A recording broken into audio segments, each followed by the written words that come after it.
I hadn't planned on ending up in a hospital bed at 59, with tubes running out of my arms and my life on pause. It was supposed to be a routine checkup, just a follow-up after a dizzy spell at work. But things escalated quickly, too quickly, and by the next morning, I was being wheeled into emergency surgery for a torn artery I didn't even know I had. Life doesn't wait for you to catch up. It just moves, fast and without warning. As I lay there, drugged and aching, I kept thinking about how things used to be before my father remarried. Before Evelyn. That's her name, Evelyn Moore. A name that still makes my chest tighten, but not because of affection. My mother died when I was 22. Cancer, quiet, cruel. She was everything to me. My father was lost without her, and Evelyn, 20 years younger than him, swept in less than a year later like a hurricane. She was charming, beautiful in a rehearsed sort of way, always dressed like she was auditioning for a magazine shoot, even at breakfast. At first, I tried to welcome her. I wanted my father to be happy. But Evelyn never wanted a daughter. Not a stepdaughter, not a reminder of the woman who came before her. She smiled through gritted teeth, offered empty compliments, and found polite ways to shut me out of family decisions. When her son, Mason, moved in, a lanky, smirking 20-year-old who'd just flunked out of his second college, things only got worse. I became the shadow in my own home. And after my father passed away last year, I should have expected what came next. But I didn't. I was in the hospital for 2 weeks. The first few days, Evelyn called once, left a voice message saying, "Hope you're all right," like she was talking to a neighbor's dog. Mason didn't call at all. My friends visited. My coworkers sent flowers. But the people who should have been family? Silence. I only found out what had happened after I was discharged. I returned home, not to my childhood house, which Evelyn had quickly sold, but to my modest condo across town. A certified letter was waiting for me on the counter. It had been forwarded from my old address. I sat down, still sore from surgery, and opened it. It was from the family lawyer. The contents were clear. The house, the savings, the trust my father had promised me, all of it, every single cent, had been transferred to Mason. Evelyn had gone to court while I was in recovery and had everything redirected. The worst part? It was all legal, all signed, all witnessed. My father's will, somehow, had been amended, dated only 2 months before he died. There was a handwritten note stapled to the back, not from the lawyer, from Evelyn. In looping script, she wrote, "He is the real family here. You are just a superfluous one." I didn't cry. I didn't scream. I just stared at those words for a long time. And then, I smiled. I didn't sleep that night.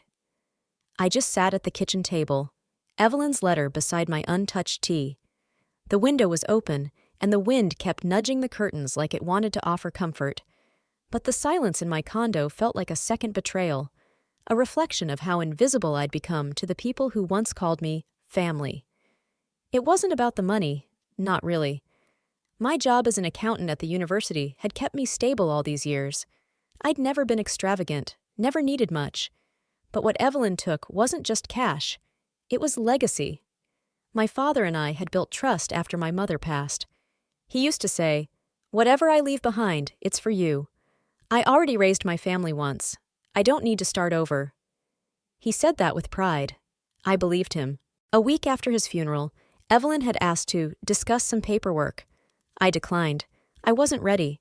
Grief had made everything blurry, and maybe that's exactly what she was counting on. I didn't think she'd move this fast, this ruthlessly. But she had, and legally too. That next morning, I called the law office.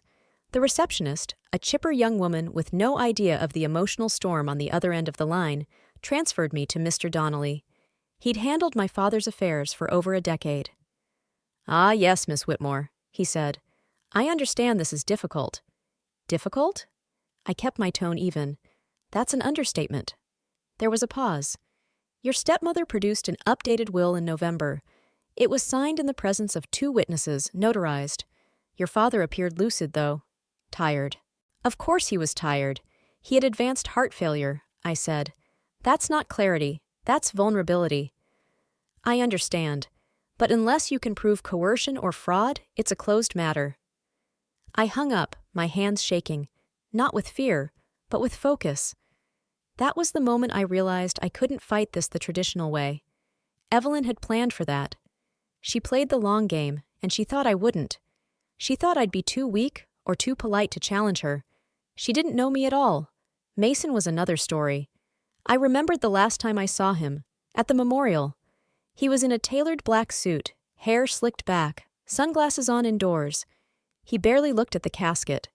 He spent the service scrolling on his phone. I remember thinking he looked bored, like the whole thing was a nuisance. That's who she gave everything to. I knew I had to be smart. I couldn't undo the will with emotion, but I could look for cracks. Evelyn was careful, yes, but she wasn't clever. Not really. She underestimated me, and that was going to be her first mistake. I started by pulling out the old documents. The original will, the insurance policies, even the dated letters my father had sent me in the years after Mom died. The ones where he wrote, "You're the only one I can truly count on." She may have erased me on paper, but people leave footprints in other places, and I was going to find every single one. 2 days after I spoke to Mr. Donnelly, I visited my father's old storage unit. It sat behind an auto repair shop on the edge of town, the kind of place no one would notice unless they were looking for it. My name was still on the access form. Evelyn hadn't thought to change that, or perhaps she assumed I wouldn't bother with something so trivial. I pulled up the metal door, the lock stiff from disuse. Dust clung to every surface inside. My father's things were stored neatly, boxes labeled with dates and vague titles. Tax Docs 2009-2012, Lillian's Letters, Medical. I took a deep breath. This was grief in cardboard form. I started with the medical file.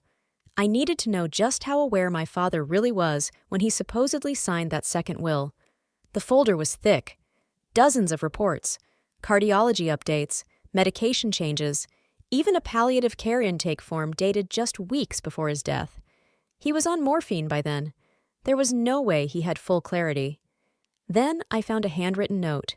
It was dated 3 months before the second will. Shaky but legible. My name was in the header. "Lillian, if anything happens to me sooner than expected, you know what I want. You've always known. Don't let Evelyn push you out." My hands tightened around the page. It wasn't legal proof, but it was something. A breadcrumb. My father's mind may have been clouded near the end, but his heart hadn't wavered. As I drove home, I called an old friend, Diane Chandler, who had worked in elder law before retiring. We hadn't spoken in years, but she was always the kind of woman who remembered birthdays and bad boyfriends. "Lillian?" she said, surprised. "Is everything all right?" "No," I admitted. "I think my stepmother manipulated my father while he was dying. I think she stole everything meant for me." She was silent for a moment. "Tell me everything." I did, and by the time I finished, she wasn't just sympathetic.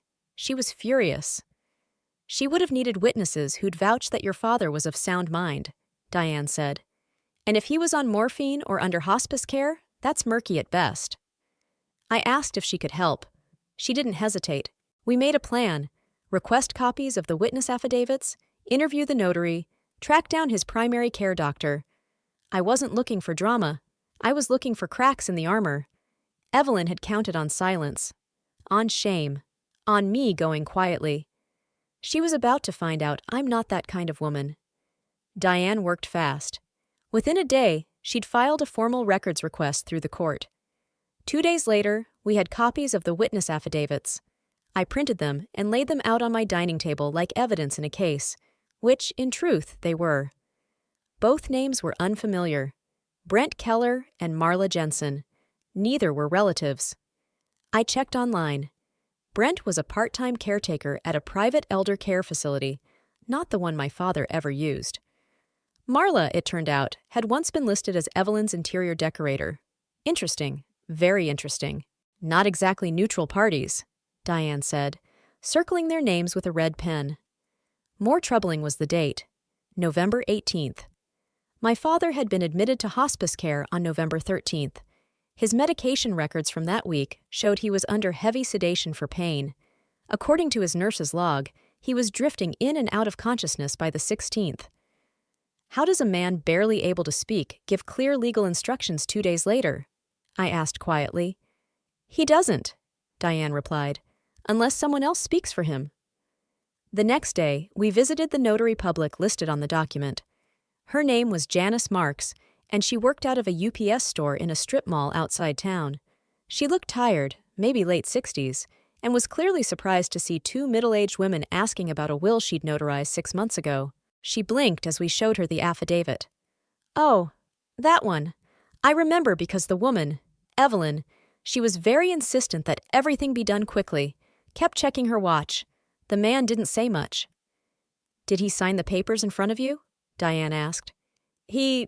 Well, yes, technically. But he was in a wheelchair. Looked half asleep. I assumed he understood, but I didn't talk to him directly. That was it. The crack. On the drive home, Diane was quiet. I knew her well enough to recognize the silence wasn't from doubt. It was strategy. If we push this, she said finally, we may not win in court, but we can raise enough questions to make Evelyn sweat. This was all about control for her. She wanted everything neat and unchallenged. She didn't expect you to dig. That night, I sat on the edge of my bed and looked at the photo of my father I kept by the lamp. He was smiling, tired, but real. A man who had loved quietly and imperfectly, but fiercely. He hadn't wanted this. He never would have handed our life to Mason, a boy who never earned any of it. I wasn't just doing this for me. I was doing this for him, for what was supposed to be ours. And I knew the next step. Evelyn needed to know I wasn't going away. She needed to see my face. So I picked up the phone and dialed her number. She answered on the second ring. Lillian. I have a few questions, I said calmly, and I'd prefer we talk in person.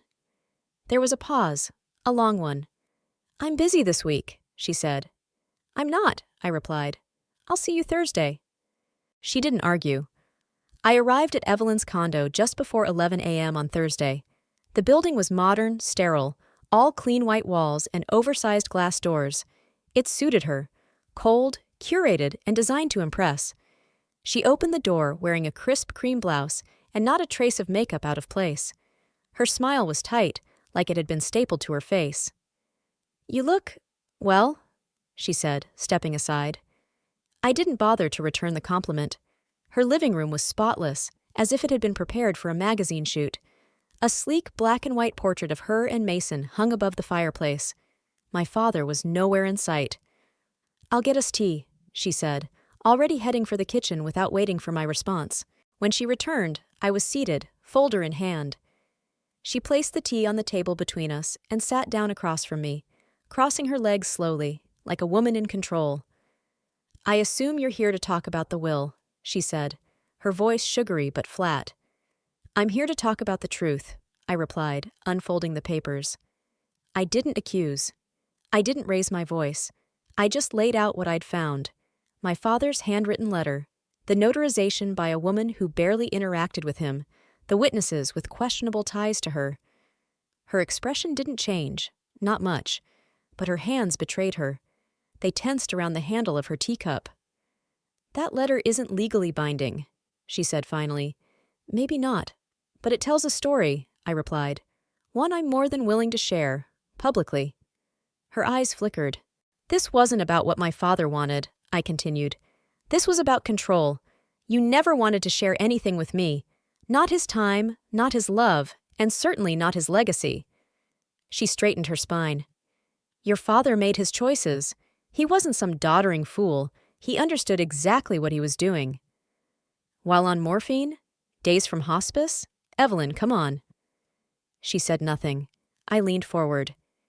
You may have the legal ground for now, but I'm not going to let this go quietly. If you want this to remain a family matter, I suggest you reconsider your position. Otherwise, we both know how ugly this could get. She looked at me then, truly looked, and in that moment, I saw something flicker in her face. Not guilt, not fear, resentment. You always acted like you were better than me, she said softly, just because your father gave you everything. No, I replied. He gave me trust. You took everything else. I stood. I'll be in touch. As I walked out, I passed Mason in the hallway. He was just getting off the elevator, earbuds in, designer hoodie draped lazily over his shoulders. He saw me and smirked, but there was a flicker of uncertainty in his eyes. "Hey," he said, "did you come to collect your participation trophy?" I didn't answer, but something told me he knew more than he let on. Or worse, he'd been involved. Back in my car, I exhaled. Evelyn hadn't crumbled, but she hadn't denied anything either. And that silence, that carefully measured silence, said more than she realized. This wasn't just about inheritance anymore. It was about dignity, about my father's memory, and about finally exposing the rot beneath Evelyn's perfect surface.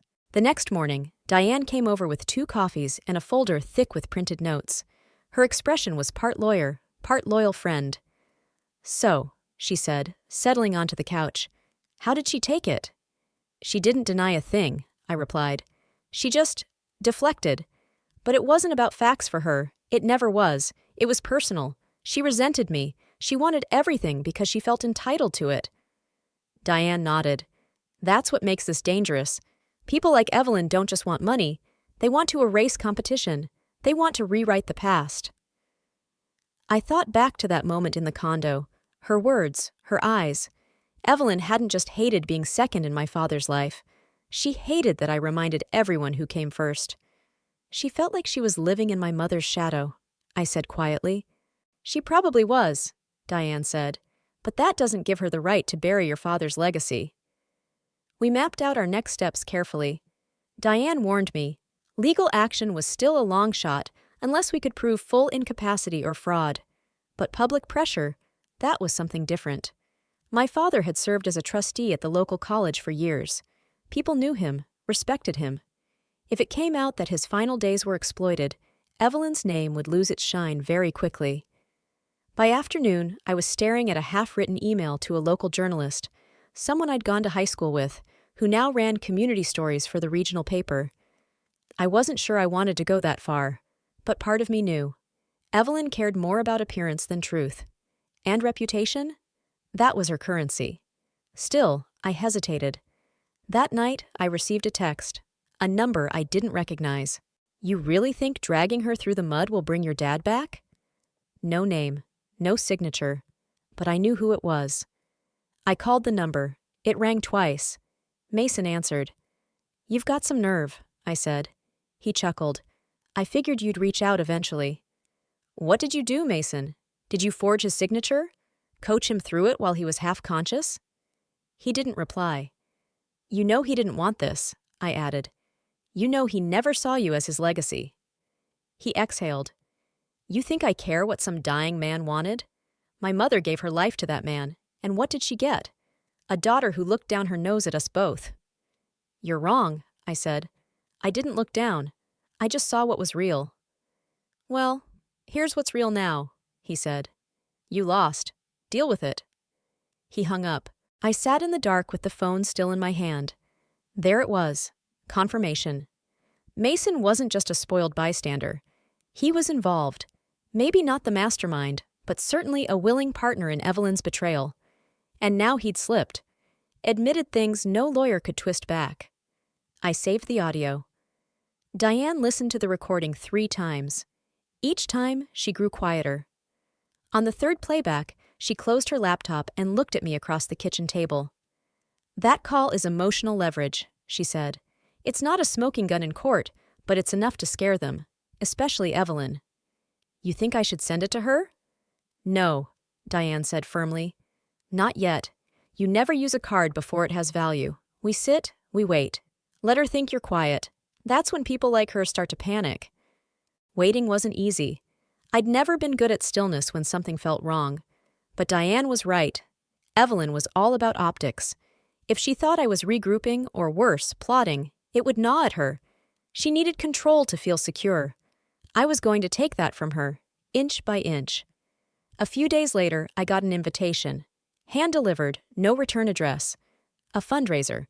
Hosted by Evelyn. At the museum, my father had helped sponsor for 2 decades. The headline read, "Honoring the Legacy of Charles Whitmore." The audacity of it nearly knocked the breath from my lungs. I showed it to Diane, who blinked in disbelief.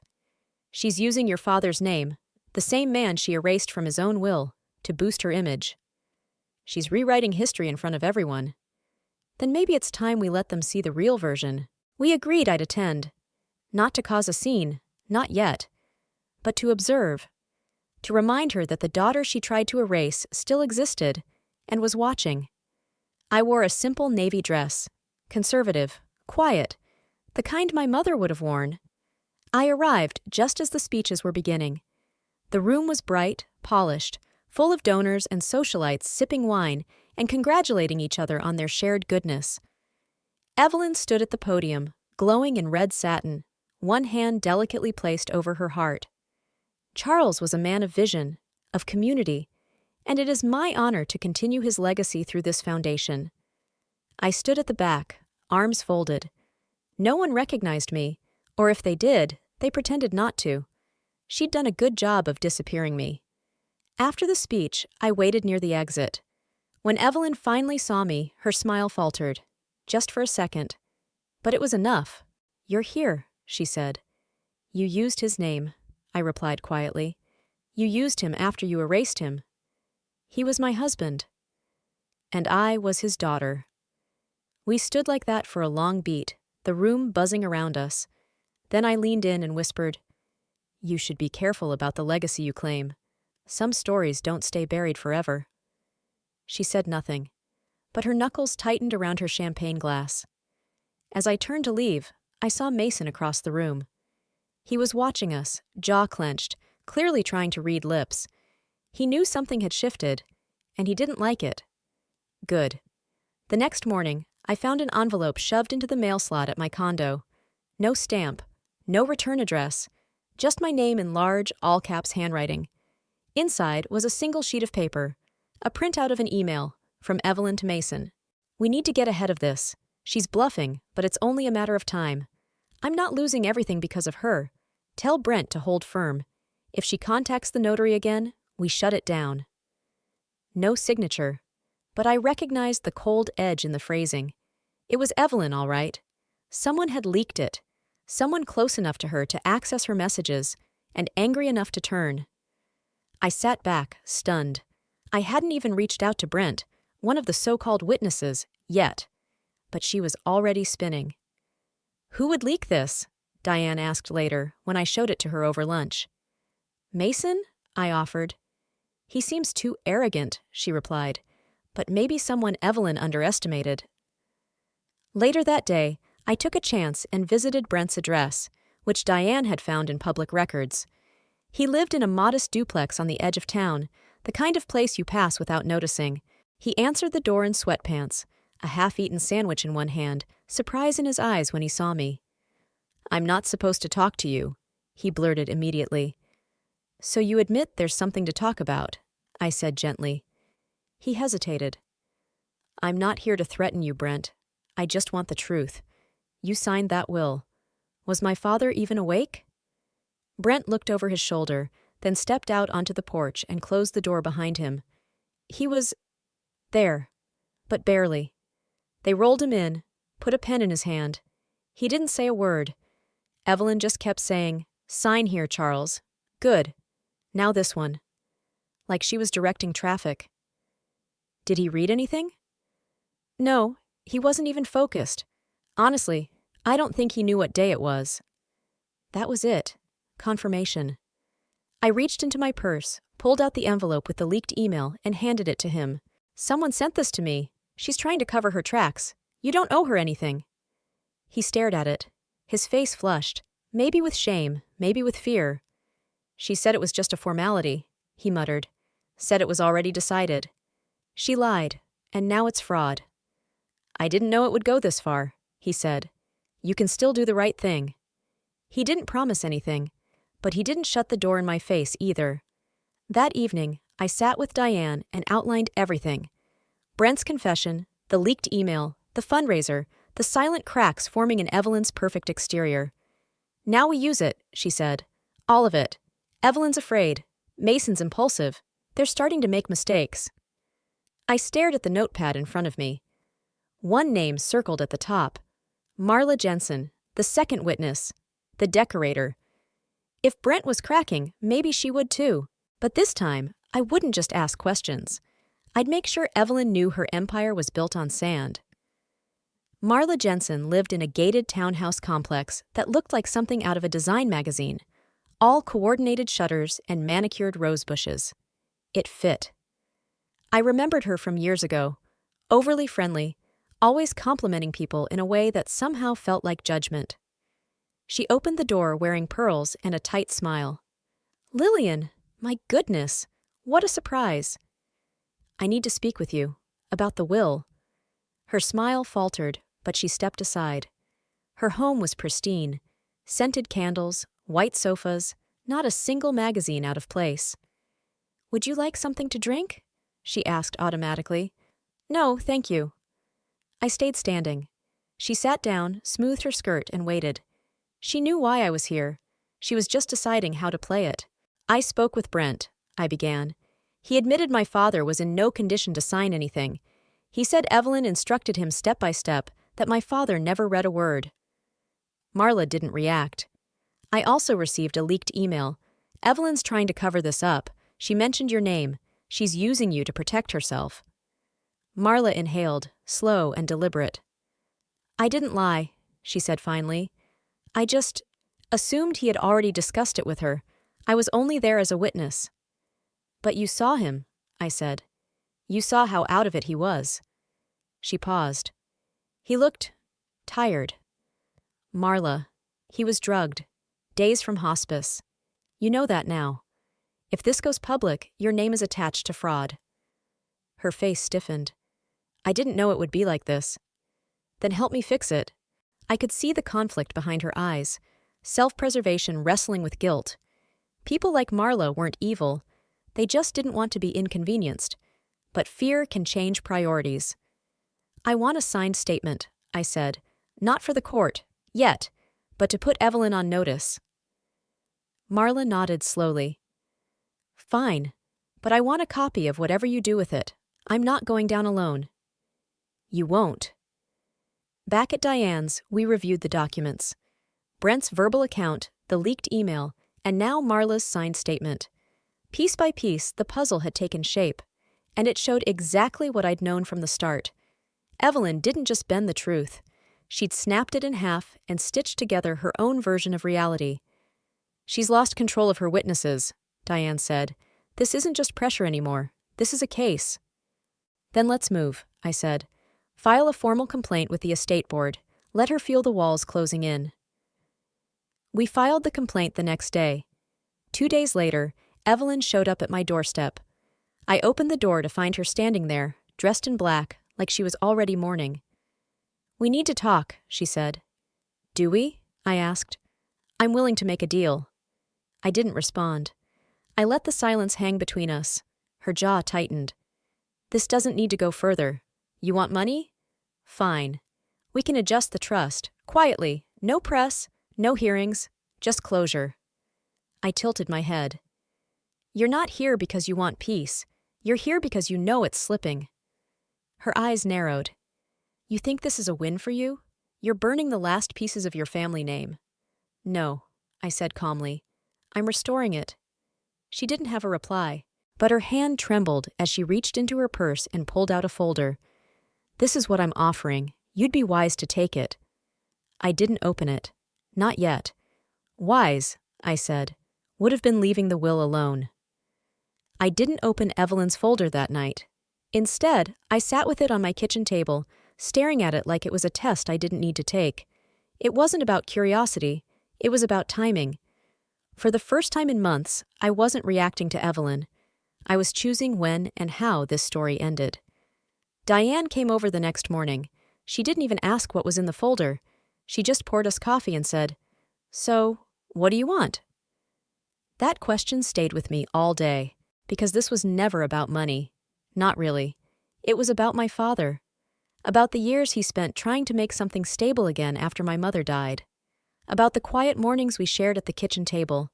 About the way he always made sure I had what I needed, not just materially, but emotionally. He didn't leave me a legacy to be rich. He left it so I wouldn't be erased. And Evelyn tried to erase me. I opened the folder that evening. It was a proposed settlement, a significant portion of the estate, enough to live comfortably, with strings attached. A non-disclosure agreement, No court action, no interviews, no public discussion of private family affairs. It was neat, generous on the surface, cold underneath. I sent a copy to Diane. She called 5 minutes later. "She's scared," she said. "This is her waving the white flag." "She's still trying to control the story." Diane was quiet for a moment. "So what now?" I took a long breath. "We go public." I didn't want revenge, but I wanted the truth to stand taller than her version. And I wanted people, the community, the board, the museum that bore my father's name, to know who he really was, and who he trusted. By the following week, a quiet but devastating article appeared in the local paper. The headline was simple: "Daughter of Charles Whitmore contests. Will, allegous fraud, and family manipulation." It was respectful, factual, backed by the documents we'd carefully compiled. No dramatics, just truth. The community responded swiftly. The museum paused all fundraising tied to Evelyn's name. Donors pulled out. Mason disappeared from public view, his social accounts gone within days. No smug remarks, no veiled threats. Evelyn's lawyer called Diane 3 days later to revisit the terms. We didn't rush. Eventually, the agreement was rewritten, this time with dignity. No gag order, a full acknowledgement of my father's original intent. The majority of the estate was restored to me, and Evelyn quietly withdrew from all public boards tied to his name. The last time I saw her, she didn't speak, just nodded once as we passed each other at the courthouse, her heels clicking too loudly against the polished floor. Mason never reappeared. Weeks later, I visited my father's grave. I brought the original letter he'd written me, the one from the storage box. I didn't cry. I just placed it on the stone and said quietly, "I didn't let them rewrite you." The wind moved through the trees like it was listening. Then I walked away, not because I was done grieving, but because I had finally finished the part that wasn't mine to carry.